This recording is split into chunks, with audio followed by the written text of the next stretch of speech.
দাওয়াত দিতে থাকেন। আপনার দাওয়াত আপনি দেন, আপনি পুরা দিল দিয়া বলেন, বাকি আমি আল্লাহ ফয়সালা দিলাম, আমি কাকে রাখবো আর কাকে রাখবো না ইমানের পথে, ইসলামের পথে, আগামীর পৃথিবীর জন্য, সারা বিশ্বময় ইসলাম ছড়িয়ে দেওয়ার জন্য আপনার সাহাবী হিসাবে আমি কাদেরকে গ্রহণ করব আর কাদেরকে গ্রহণ করব না। আল্লাহ বলছি, বন্ধু এটা সম্পূর্ণ আমি আল্লাহর ফয়সালা। দাওয়াত আপনি সকলকে দেন, কিন্তু লোক নিমু আমি। এই জন্য কুরাইশ বংশেই নবী দাওয়াত দিছেন।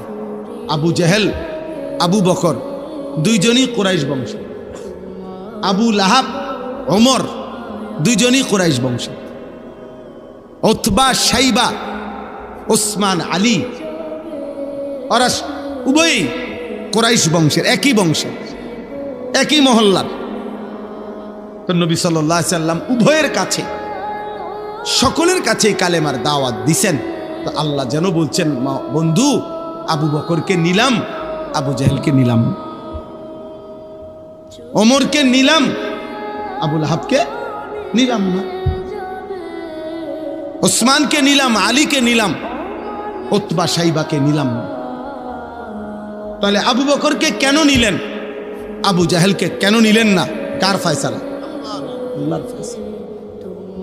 এই জন্য আমি নওজোয়ান, আমি সবসময় কথাটা বলি, আগামীর পৃথিবীতে মনে রাখবা বাবা, ইমানের বিজয় হবে, ইসলামের বিজয় হবে, কালেমার বিজয় হবেই হবে।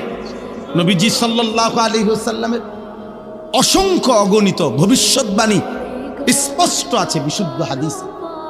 মাহদী আসবে, দাজ্জালও বের হবে, আর দাজ্জালের শেষ পর্যন্ত পতন হবে, পৃথিবীর শেষ ইহুদিটা ধ্বংস হবে, সারা বিশ্বময় মাহদীর নেতৃত্বে ইমানের পতাকা, ইসলামের খেলাফত প্রতিষ্ঠিত হবে। তাহলে সেই মাহদীর সৈনিক হওয়ার জন্য, দাজ্জালের বিরুদ্ধে লড়বার জন্য, বিশ্বময় কালেমার পতাকা আবার বিজয়ের পতাকা উড়াবার জন্য যে পরিমাণ ইমানদার, সাহসী যুবক, নওজোয়ান, মুজাহিদ লাগবে, সেটা আল্লাহ ঠিকই নেবে, সেটা আল্লাহ ঠিকই বাছাই করবে। দোস্ত আমার, বন্ধু আমার, দেখার বিষয় হলো তোমারে নেবে কিনা, তোমাকে মালিক নেবে কিনা। দিন মালিক, তার দিনের বিজয়ের জন্য যে কয়জন দরকার তিনি তো সে কয়জন নেবেনি, তোমারে নিবে কিনা।